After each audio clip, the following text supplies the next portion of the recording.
শুধু মালদায় নয়, কোচবিহারেও মেখলিগঞ্জেও বিজিবির বাধা ফেন্সিং দিতে, কারণ বহু সীমান্ত এলাকা কাঁটাতারের বেড়া নেই। তাই এই মুহূর্তে বাংলাদেশ যেহেতু অশান্ত টালমাটাল, সেই কারণে বিএসএফ চাইছে বিভিন্ন জায়গায় সীমান্তে কাঁটা তারের বেড়া দিতে, কিন্তু মালদায় দেওয়াই যায়নি। এখানেও বাধা। দেখুন, উত্তেজনা তৈরি হয়। हम लोग को नहीं बोलेगा तब तक हमारे को साहब नहीं बोलेगा तब तक हम बंद नहीं करेंगे। हमारा साथ जो आप कुछ साथ बोलेगा आपको भी साहब है, हमरा भी है। अरे बात करो है तो बंद करो ना देखो ना।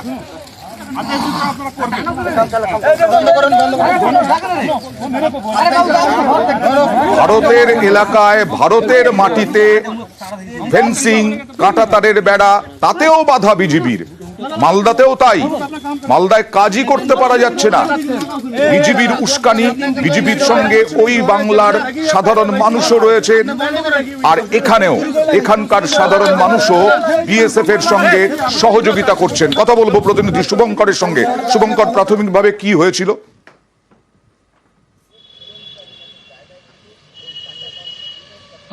দেখো, কোচবিহার জেলার এই যে মেখলিগঞ্জের বাগডাগলা ফুলকাটাবড়ি গ্রাম পঞ্চায়েত, এখানে প্রায় 3.5 কিলোমিটার এলাকা রয়েছে যেখানে কোনো কাঁটাতার নেই। অর্থাৎ এই যে এলাকার যে বাসিন্দা, ভারতীয় ভূখণ্ডের যারা বাসিন্দা, তাদের যেটা অভিযোগ, এই কাঁটাতার না থাকার সুযোগে মাঝে মধ্যেই বাংলাদেশ থেকে দুষ্কৃতীরা এসে এখানে দুষ্কর্ম ঘটাতো, চুরি ডাকাতির ঘটনা করতো, মারধর করতো, গরু চুরি করে নিয়ে যেত। তা আজ সকাল থেকেই স্থানীয় বাসিন্দারা জড়ো হয়ে সেই যে ফাঁকা সীমান্ত রয়েছে, সেই সীমান্তে যখন কাঁটাতারের বেড়া দিতে যাচ্ছিল, সে সময় বাংলাদেশের সীমান্তরক্ষী বাহিনী এবং কিছু বাংলাদেশি বাসিন্দা তাদের বাধা দেয়। ঘটনাস্থলে ছুটে আসে বিএসএফ। এরপরই দুপক্ষের মধ্যে পাল্টা বচসা বেঁধে যায়, উত্তেজনা সৃষ্টি হয়ে যায়। যদিও এই যে একটা বিতর্ক তৈরি হয়েছে, একটা বচসা চলছিল, এই ভারতীয় বাসিন্দারা যারা কাঁটাতারের বেড়া দিচ্ছিল তারা কিন্তু কাজ বন্ধ করেনি, এবং পরবর্তীতে বিএসএফ এবং বিজিবির মধ্যে কথা হয়। এবং যেটা জানা যাচ্ছে, বিকেল 4টার সময় একটা ফ্ল্যাগ মিটিং রয়েছে। সেই ফ্ল্যাগ মিটিংয়েই পরবর্তী সিদ্ধান্ত নেওয়া হবে যে আর কত কাঁটাতারের বেড়া দেওয়া। বাসিন্দারা তারা কিছুতেই ছাড়তে রাজি নন জমি, একেবারে কাঁটাতারের বেড়া দেওয়া হবে। ওদিকে মালদায় তো গুলির ভয় দেখাচ্ছে, আর সেই কারণে সাধারণ মানুষ ভয় পেয়ে যাচ্ছেন। এখানে সাধারণ মানুষ পিছপা হননি, তারা বিএসএফ এর সঙ্গে সহযোগিতা করে কাঁটাতারের বেড়া লাগালেন। কি বলছেন দেখুন স্থানীয় বাসিন্দারা। বাধা ছিল, বিজেপি নাই, দেশের সেবা, পাবলিকও কিছু বাধা দেয়। আচ্ছা, বাংলাদেশের পাবলিক। হ্যাঁ, বাংলাদেশের। তারপর তোমরা কি করলে? তারপরে আমরা পাবলিক বিভিন্ন জায়গা থেকে এসে আমরা কাজ শুরু করলাম। বিএসএফ সহযোগিতা করছিল আমাদের। বিএসএফ সহযোগিতা করছে। ঠিক যেমনটা বলছিলাম, মালদাতেও এই একই ছবি, কিন্তু মালদায় কাজ শুরুই করতে পারেনি বিএসএফ। কাঁটাতারের বেড়া দিতে গেলেই বিজিবি নাকি হুমকি দিচ্ছে, গুলি করে দেবে, এরকমটাই স্থানীয় মানুষরা বলছেন। স্থানীয় মানুষদের আগে অভিযোগটা শোনাবো, তারপরে একেবারে সীমান্তে চলে যাব। বিডিআর আজ বাংলাদেশি ফ্ল্যাগ মিটিং করেছিল। যখন ফ্ল্যাগ মিটিং শেষ হয়, তারপরে বিডিআর বাংলাদেশের বাঙ্গারে যে ঢুকে যায়, আমাদের দিকে বন্দুক তাক করে বলে কি তোমরা কাজ বন্ধ করো, না হয়তো তোমাদের উপরে গুলি চালাবো। যেখানে আমরা কাজ করছিলাম ওখান থেকে আমরা লাফিয়ে নিচে নেমে আসি। এটা কি বিজিবি বলছে? হ্যাঁ, বিজিবি বলছে। 0 পয়েন্টে ওনারা বাঙ্কার করে আছে। ইন্ডিয়াতে মাটি ফেলে ওনারা বাঙ্কার করেছে। তারা হুমকি দিচ্ছে কি তোমরা নিচে নামো, নয়তো তোমাদেরকে গুলি করবো। অস্ত্র দেখিয়ে আমাদেরকে ভাগিয়ে দিয়েছে। অস্ত্র দেখিয়ে ভাগিয়ে দিয়েছে। সরাসরি চলে যাব প্রতিনিধি সেবকের কাছে। সেবক, দেখলে কোচবিহারে মেখলিগঞ্জে সাধারণ মানুষ বিএসএফ এর সঙ্গে একেবারে লেগে থেকে তারা কাঁটাতারের বেড়া দিয়ে দিলেন 2 কিলোমিটার, 2.5 কিলোমিটার। এখানে সম্ভব হচ্ছে না কেন?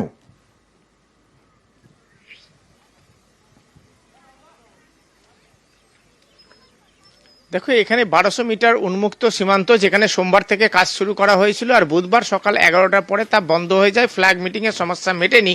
এরপরেই বিডিআর বিজিবি তারা সীমান্তের গা ঘেঁষা যে 0 পয়েন্ট, সেখানে বিভিন্ন ট্রেঞ্চে পজিশন নেয় এবং অস্ত্র তাক করে বলে যে ভারতীয় শ্রমিকরা যদি এলাকা না ছাড়ে তাহলে গুলি চালানো হবে।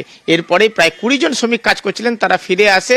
বিএসএফ এর পরামর্শে। তবে স্থানীয় বাসিন্দারা বলছেন তারা কিন্তু কোনোভাবে পিছপা হতে চান না, তারা বিএসএফ এর সঙ্গে কাঁধে কাঁধ মিলিয়ে দরকার হলে লড়াই করে এখানে বেড়া দিতে চান, তারা প্রস্তুত। কিন্তু বিএসএফ জানিয়েছে এখনই এই এলাকায় সেই ধরনের পদক্ষেপ নেওয়ার প্রয়োজনীয়তা নেই বা সেই রকম অবস্থান বিএসএফ এর তরফ থেকে নেই। Okay. ফলে বিএসএফ সীমান্তে ভারতীয়দের যেতে কিন্তু এখন নিষেধাজ্ঞা জারি করেছে। ফলে তারা বিএসএফ অনেক সতর্ক এই জায়গায়, কারণ সাধারণ মানুষের প্রাণহানি তো চাইবে না বিএসএফ, আর তাই বিএসএফ ধীরে সুস্থে এগোতে চায়, দেখতে চায় কতটা বাড়াবাড়ি উস্কানি দিতে পারে বিজিবি। বাংলাদেশি জঙ্গি আর বিডিআর যেটা বিজিবি ওদের সঙ্গে জঙ্গিরা একসঙ্গে আছে ভারতে ঢোকার জন্য, ওই জন্য তার বেড়াটা হতে দিচ্ছে না ওরা। তারপরে আমাদের বর্ডার কাটতে কাটতে চলে আসছে আমাদের দিকে, ভারতবর্ষে ঢুকে যাচ্ছে। 0 পয়েন্ট থেকে ওরা রাত্রে কোপাচ্ছে, দিনে কোপাচ্ছে, সব সময় 0 পয়েন্টে বাংকার তৈরি আছে। হ্যাঁ, জঙ্গিরা ওখানে আছে, বিডিআরও আছে ওখানে, সব হাতিয়ার পাতি নিয়েই বসে আছে এখনো। আমরা চাইছি তার বেড়াটা হোক, আমরা ওটাই চাইছি, জঙ্গি যেন না আসে, জাল টাকা না আসে আমাদের ভারতবর্ষে। আমাদের এখন বর্তমানে গম যেসব গুলো আছে সবকে কেটে কেটে নিয়ে চলে যাচ্ছে, বিনা এন্ট্রি ছাড়া যেতে পারি না। ওরা প্রত্যেকবার আসছে, দুহাত করে কাটছে আর ধরছে, প্রত্যেকবারই ধরছে, ধরতে ধরতে একজন করে আমার সামনে ঢুকে গেছে। 71 আমাদের তখন 15-16 বছর বয়স, তখন থেকে আমরা দেখছি বিডিআর জ্বালা যন্ত্র, বাংলাদেশের জ্বালা যন্ত্র আমরা পুড়ছি, আমরা ফসল পানি আনতে পারি না। অনেক জাল টাকা, বিভিন্ন রকম কারবার এখান দিয়ে হয়, চুরি করে যায়। রাত্রে জঙ্গি আসছে, এই যে মাটি খুঁড়ে রেখেছে, ওরা জঙ্গি নিয়ে পরিস্থিতি থাকছে। বিএসএফ যখন একটি দিকে সরলো ছুটলো, গ্রামে এসে ঢুকে গেল, তো বিএসএফ তার পাত্তা পাবে না, আবার পিছনে মাঠ আছে, মাঠ দিয়ে চলে গেল। এই তো কীর্তু করছে ওরা। আমরা কাটাতার চাইছি, কাটাতার পেলে আমাদের সুরক্ষা থাকবে। এই গন্ডগোল লাগাচ্ছে বাংলাদেশের লোক লিচ্ছাকা উগ্রপন্থী ঢুকার জন্য, ভারতবর্ষে জঙ্গলি ঢুকার জন্য, তার বেড়াটা ওই জন্য হতে দিছে না। আমরা বিএসএফ এর পাশে আছি বা থাকবো, এখনো আছি। বিএসএফ যদি আমাদেরকে অর্ডার দেয়, ওদের পাবলিক আসছে তো তোমরা আসো, তাহলে আমরা নিশ্চয়ই। এই তার বেড়াটা 2005-এ হয়েছিল এখানে হয়তো গ্রামের লোক বাধা দিয়েছিল, এটা অবৈধভাবে করেছে। এটা তবু ওরা বিএসএফ কে প্রোটেকশন দিয়ে জোর করে করেছে অবৈধভাবে। এটা লিগেলে যদি হয় তাহলে আপনার 150 গজে যাবে, কিন্তু এটা 150 গজ থেকে বেশি আছে এখানে। তার বেড়া করার ফলে আমাদের জমি জায়গা সব ফাঁকা পড়ে আছে, দেখতে পাচ্ছেন।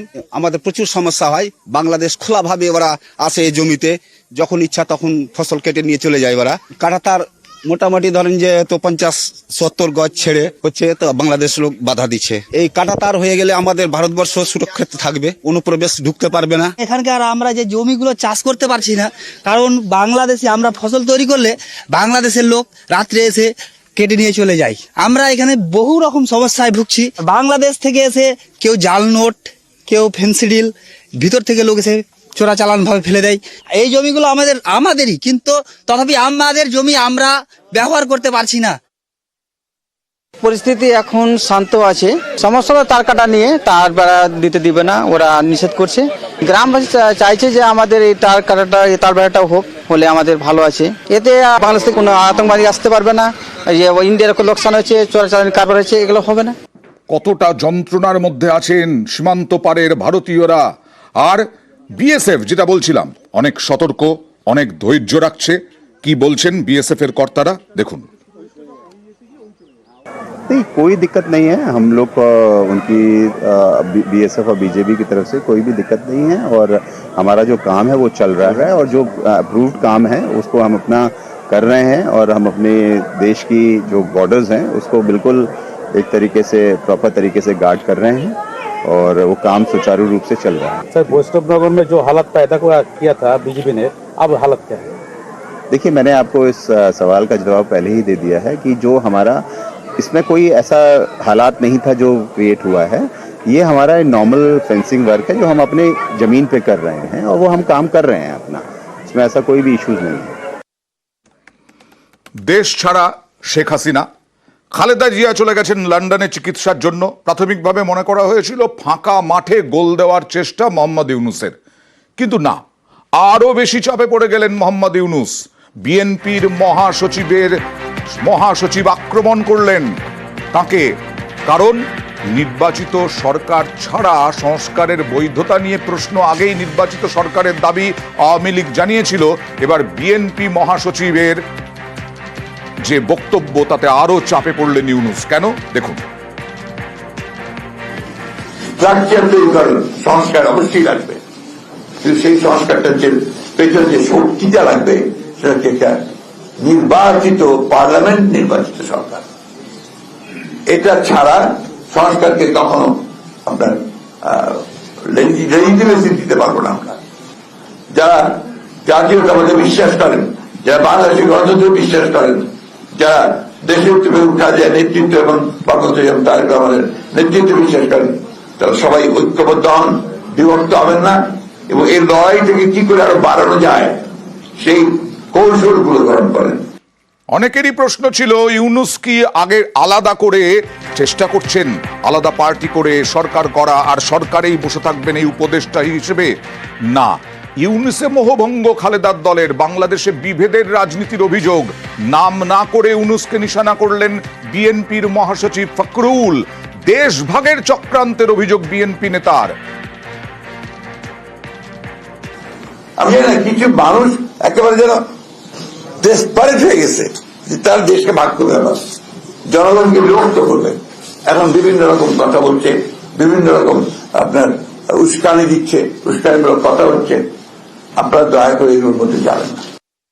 আবার নিজেদের দলকেও ছাড়লেন না, কারণ বিএনপি সমালোচনা করবেই, আওয়ামী লীগের ব্যাপকভাবে বিঁধবে, কিন্তু নিজেদেরও সমালোচনা করছেন, কারণ হাসিনার প্রস্থানের পর বিশ্বাসযোগ্যতা বাড়েনি বিএনপির, এরকমটাই দাবি তাঁর।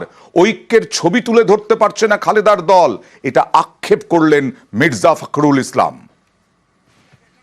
হাসিনা চলে যাওয়ার পর থেকে আমরা কেন জানি না নিজেদেরকে আবার সেই পুরো বিশ্বাস ফিরিয়ে আনতে পারছি না, ঐক্যের জায়গাটাতে থাকতে পারছি না।